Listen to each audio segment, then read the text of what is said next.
गधा प्रसाद दिनों दिन आलसी हो रहा था, जिससे उसकी माँ परेशान थी। अरे पड़ा पड़ा सोता ही रहता है, कभी काम में भी जाया कर। पड़ोस वाले हिरण के बच्चे को देखो, दिन भर बेचारा शेर सिंह के साथ जंगल की देख रेख करता है। देखना माँ, एक दिन शेर सिंह उसका ऐसा देख रेख करेगा कि हिरण का बच्चा सीधा उनके पेट में ही मिलेगा। फिर आप मुझे खुद बोलोगी कि मैं कितना बड़ा ज्ञानी हूँ। क्यों ज्ञानी बोल के गधा समाज की इज्जत डूबा रहा है? देख बेटा, हमारा काम सिर्फ बोझ उठाना है। भगवान ने हमें ज्यादा बुद्धि नहीं दी है, इसलिए मैं दोबारा कह रही हूँ, ज्ञान की बात छोड़ दे और कोई काम कर। करूंगा, जरूर करूंगा, लेकिन ऐसा काम करूंगा कि आपको मुझ पर फक्र होगा। हाँ। शेर सिंह के पास एक भालू आता है और गंभीर स्वर में कहता है, शेर सिंह, बहुत ही काम की खबर लाया हूँ। आपका दुश्मन कालू भेद दिया है। उसने अपने साथियों संग मिलकर बहुत ही खतरनाक प्लान बनाया है, जरा बच के रहिए। ये कालू को मुझसे क्या तकलीफ है? हर बार मेरे ही जंगल को निशाना बनाता है। अच्छा बताओ कि क्या साजिश है? नहीं पता, बस इतना मालूम है कि उन्हें एक जानवर की तलाश है जो आलसी हो और बोझ उठाने के लिए बना हो और जिसकी बुद्धि कमजोर हो। लगता है अब एक जासूस बनाना पड़ेगा जो वहां जाकर भेड़ियों का पर्दाफाश कर सके और सबूत ला सके। अगले दिन शेर ने एक घोषणा करवाई। अगले दिन गधा टहलते हुए भेदिये के इलाके की तरफ गया। गधे को देखकर एक भेदिया उसके पास आया। अरे ओए गधे, यहाँ क्या कर रहा है? मुझे तू इस जंगल का नहीं लगता। तेरा पहचान बता। क्या शेर सिंह ने तुम्हें भेजा है? किस काम के लिए भेजा है? तुम्हें मालूम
रहे हैं? इसका तो अलग काम था, तो इससे यह काम क्यों करा रहे हैं? मुझे इस पर शक है। जरूर ये हमें आज रात नुकसान पहुंचाने की तैयारी करेगा। हम सब आज रात चौकन्ना रहेंगे, कोई भी नहीं सोएगा। गधा सारी रात गुफा के बाहर खड़ा रहा। उसने कोई हरकत नहीं की, क्योंकि शेर सिंह ने उसे पूरी तरह समझाकर भेजा था। सरदार, यह गधा तो कोई ऐसी उल्टी हरकत नहीं कर रहा है जिससे इस पर शक किया जा सके। यह तो ईमानदारी से बाहर खड़ा है। लगता है गधे को सच में बाहर निकाल दिया गया है। हम इस पर बेवजह शक कर रहे हैं। अब हमें सो जाना चाहिए, कल बहुत जरूरी काम है। कालू भेदिये को गधे के ऊपर अब कोई शक नहीं था। उसने उसे बुद्धू और कम अक्ल का जानवर मान लिया था।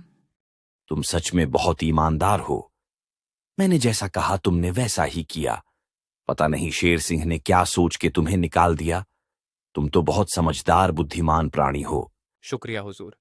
आखिरकार आप ही वो जानवर हैं जिसने मुझे पहचान लिया। आपने मेरे अंदर का ईमानदार प्राणी देखा, मेरी मदद की। असली राजा बनने का हक तो सिर्फ आपको मिलनी चाहिए।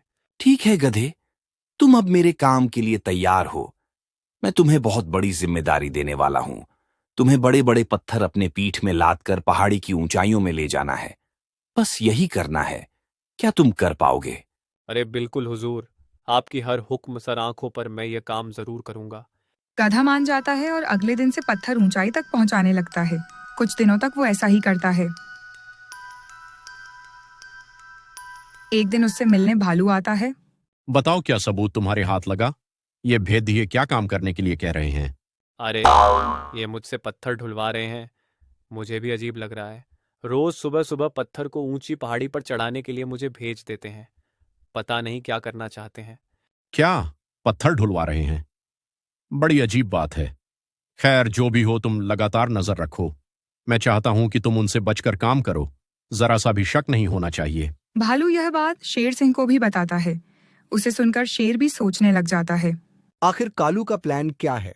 इतने सारे पत्थरों को ऊपर चढ़ाकर क्या करेगा? जो भी हो, कालू बहुत ही खतरनाक प्राणी है। उसके हर मूवमेंट में हमारी नजर होनी चाहिए। कुछ दिनों तक गधा पत्थर ले जाता रहता है और बहुत सारे पत्थर इकट्ठे भी हो जाते हैं। तुम्हारा काम खत्म हुआ। तुमने बहुत बड़ा काम किया है। अब इसके बदले तुम्हें इनाम भी मिलेगा। अब यहां से जाओ और तुम्हारा इनाम तुम्हारे घर में मौजूद है। गधा नीचे आ गया। कुछ देर बाद जोरदार आवाज आई, जैसे कोई चीज को पानी में फेंक रहा हो। उसने देखा तो भेड़िए सारा पत्थर नदी में गिरा रहे थे। अच्छा प्लान बनाया है, मगर मेरा नाम भी गधा प्रसाद है। मुझे इसकी जानकारी पहले से थी। अब यह बात शेर सिंह को बताना पड़ेगा। गधा शेर के पास पहुंचा और उसे पूरी बात बताई। शेर सिंह बड़े ही बेवकूफ जानवर हैं। पहले पत्थर को ऊंचाई तक पहुंचाई और उसके बाद सारे पत्थर नदी में फेंक रहे हैं। बताओ, कोई बुद्धिमानी की बात है? क्या वो पत्थर पानी में फेंक रहे हैं? अरे बेवकूफ, यह बात मुझे पहले बतानी चाहिए थी। मुझे उन्हें रोकना होगा, वरना पत्थर डालकर नदी का पानी रोक देंगे और नदी का पानी हमारे जंगल का जीवन है। उसे वह रोक रहे हैं। मुझे उन्हें रोकना होगा, वरना बहुत देर हो जाएगी। शेर भागा भागा भेड़ियों के पास जाने लगा। मगर शेर सिंह ने गधे की बात नहीं सुनी और भेड़ियों के पास जा पहुंचा।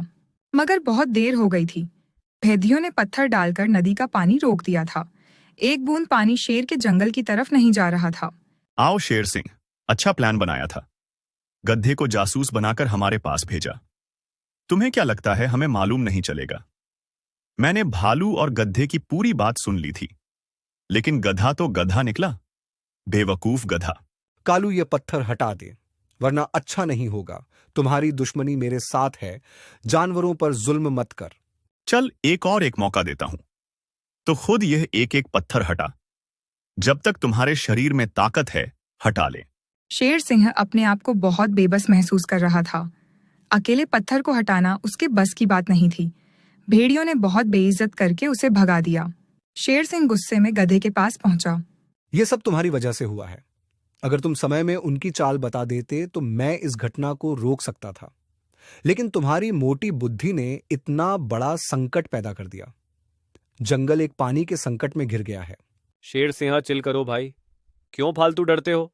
मैंने कहा ना, उन बेवकूफों ने खुद के पैरों में कुल्हाड़ी मारी है। देखना, वो खुद उस नदी से पत्थर निकालेंगे। मुझे तो तुम्हारी बात समझ ही नहीं आ रही है।